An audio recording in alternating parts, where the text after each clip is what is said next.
Le DaFresh Morning, c'est 104.5 tonnes de bonne humeur. Tous les matins. Dans le DaFresh Morning avec Bet 241, on parle de sport. Elvis, bonjour. Bonjour DaFresh, bonjour René Ruth, bonjour Fallon, bonjour Mosley, bonjour tous les auditeurs qui nous écoutent sur les 104.5. J'espère qu'ils ont bien passé le week-end. Alors on va démarrer par Bet 241. Comme on vous le disait depuis la semaine dernière, le service client de Bet 241 a été réaménagé évidemment à travers ces horaires pour mieux vous servir. Donc désormais vous avez la possibilité de contacter ce service client pour évidemment avoir des réponses à vos requêtes. L'équipe est désormais disponible du lundi au vendredi de 7h30 à 21h. N'hésitez pas de contacter ce service client si vous avez évidemment un besoin d'assistance ou vous avez par exemple fait une transaction qui a mal abouti. Par exemple, évidemment, si vous voulez faire un dépôt et que ça n'a pas abouti, vous avez la possibilité de joindre le service client de Bet 241. Évidemment, si vous avez aussi fait des dépôts sur le site www.betoafrica.ga ou bien le site www.bet241.net, vous avez la possibilité de contacter le service client pour avoir évidemment tous les renseignements nécessaires. Évidemment, ce service client est à ces deux numéros que vous pouvez joindre évidemment par appel.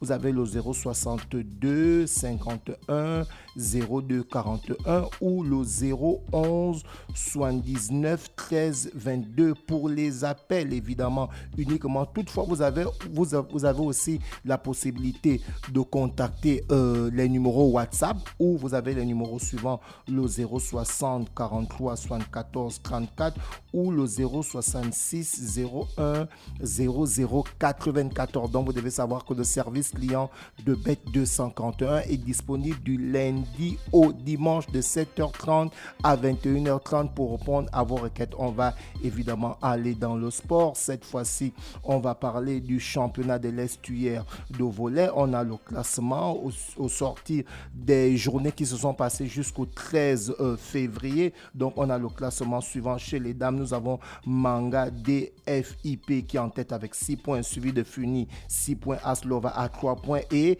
les deux derniers de ce championnat, on parle chez les dames, évidemment, Kwan et Nzimba qui ont respectivement 0 points. Et lorsqu'on va regarder le classement chez les hommes, là-bas, ça joue fort. Et évidemment, il y a des équipes qui ont marqué beaucoup de points. On a par exemple Kwan qui est en tête avec 12 points. Nous avons Eva qui est deuxième avec 9 points. Nous avons OGR qui est troisième avec 8 points. Nous avons Aslova et VVA. Les deux ont respectivement 3 points et sont à la 5e et à la 4e place. Ensuite, on a Phoenix qui a 2 points et Nzimba et TGVOM qui ont 1 point. Donc, ce sont les deux équipes qui, évidemment, sont à la dernière place de ce championnat de l'estuaire de volley. Et évidemment, on reste toujours dans le sport. Cette fois-ci, nous allons parler du championnat national de basketball. Les matchs du week-end, le vendredi, se sont joués et on avait l'équipe de Gladiator amenée par, évidemment, le manager Lastefio qui était opposé à Mwanda Basketball. C'était un match qui était complètement serré parce que lorsque vous regardez le score, Mwanda Basketball a remporté ce match 78 à 77. Donc ça s'est joué de 1 point d'écart. Donc voilà un peu le résultat de ce choc évidemment qui opposait Gladiator de l'estuaire face à Mwanda Basketball du Wotogwe. Et bien c'est Mwanda Basketball qui remporte cette rencontre. Et on avait toujours la deuxième rencontre de ce championnat Yuzu Basketball Première Division, évidemment ce qui a été un championnat amateur où on avait Ovendo 7-0 amené par le coach Ambouré Aboubakar face à l'équipe qui représente l'équipe du Moyen-Ogooué, à savoir l'équipe du lycée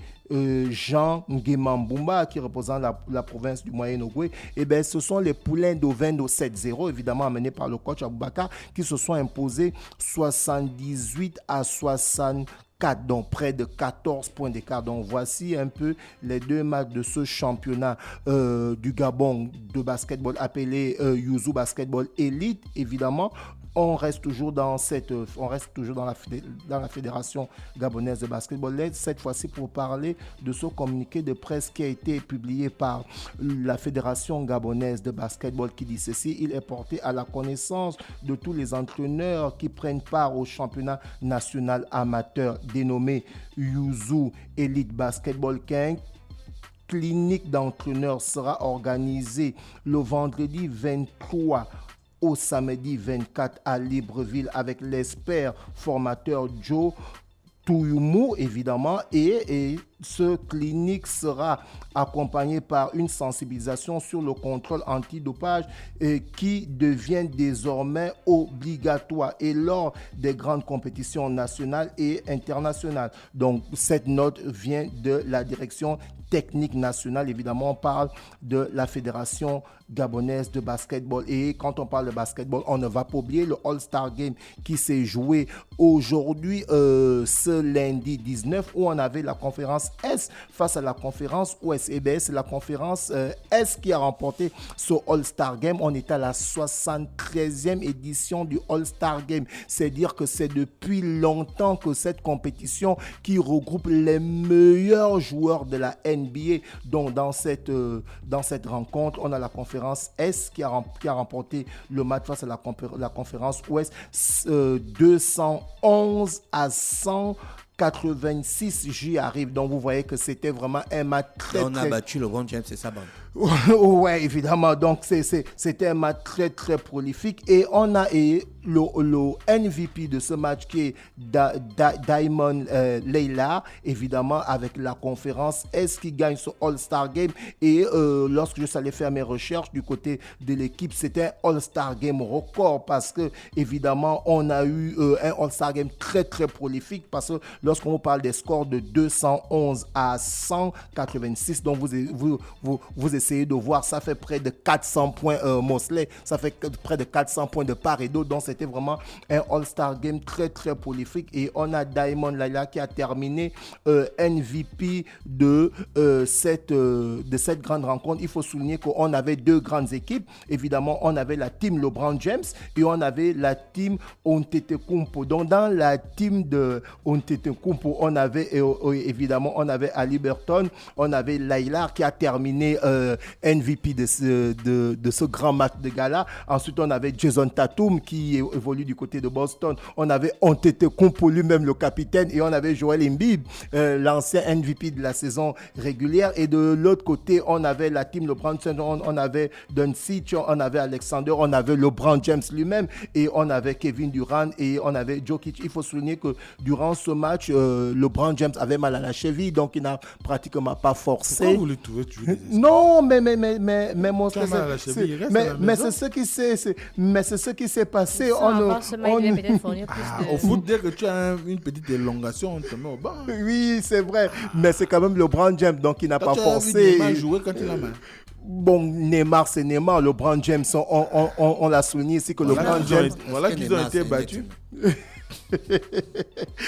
On l'a souligné ici que LeBron James, c'est un peu le Cristiano Ronaldo du basketball. Parce que lorsque tu vois Cristiano Ronaldo, même quand il est fatigué, il est toujours là, il aligne les performances. Et c'est la même situation que LeBron James qui aligne toujours les performances. Dans la team LeBron James qui n'a pas remporté ce All-Star Game. Et bien, le All-Star Game a été remporté par la conférence Est, évidemment, amenée par le MVP Diamond Leila. Et on va continuer toujours dans le sport. Cette fois-ci, on va donner quelques nouvelles du côté du football. Déjà, on va souligner le bon passage du joueur qui a terminé meilleur joueur de la CAN, évidemment qui évolue du côté de la première division en Angleterre, Brighton. Donc celui-ci, le jeune Simon Adingra, j'espère que je prononce bien, qui a fait un doublé face à Sheffield dès son retour de la CAN. Le jeune Ivoirien qui a terminé meilleur joueur jeune de la CAN Mosley, il arrive dans son club Brighton,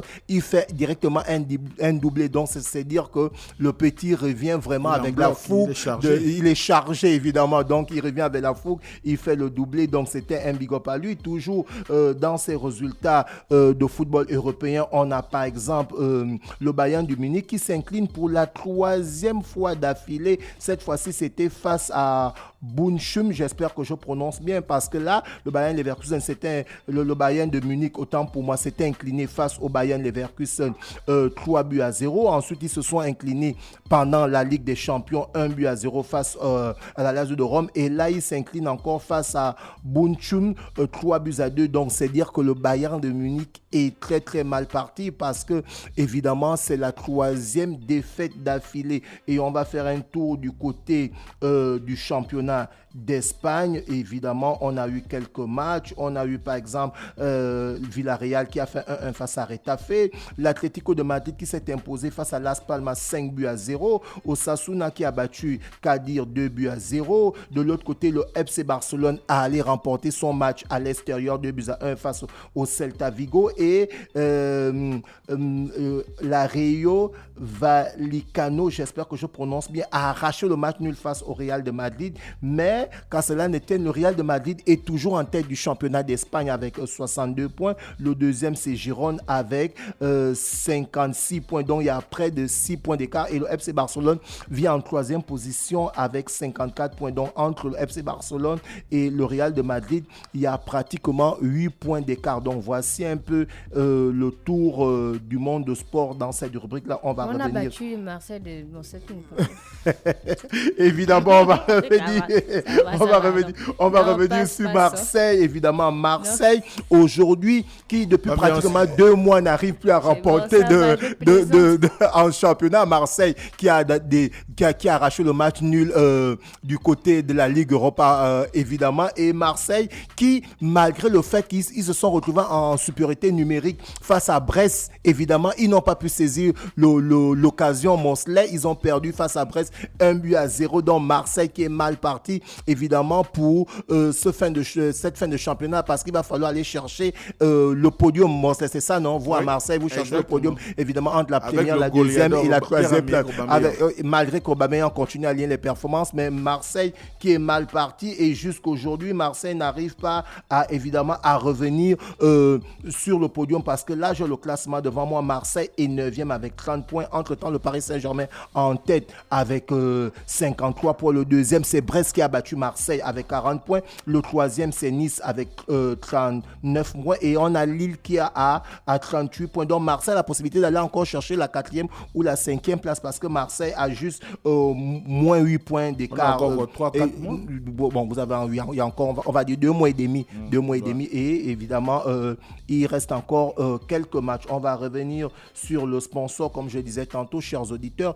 Bet241 a réaménagé évidemment son service client pour vous. Donc, désormais, vous avez la possibilité de joindre ce service client du lundi au dimanche de 7h30 à 21h. Alors, comment ça se passe? Vous avez les numéros suivants. Vous avez le 062 51 02 41 et le 011 79 13 22. Pour les appels directement, vous allez tomber sur un conseiller client qui va vous répondre sur toutes les questions. Et bien, si vous n'avez pas les unités, vous avez évidemment les 2 numéros WhatsApp qui sont là, où vous pouvez envoyer des SMS WhatsApp. Vous avez le 060 43 74 34 ou le 066 01 00 94. Donc voici un peu les numéros pour joindre le service client de Bet241 qui est là pour vous répondre et évidemment vous outiller, vous donner des bonnes réponses sur toutes vos inquiétudes.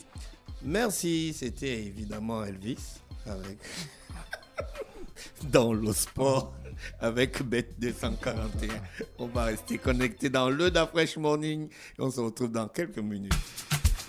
Le Da Fresh Morning, c'est 104.5 tonnes de bonne humeur. Tous les matins,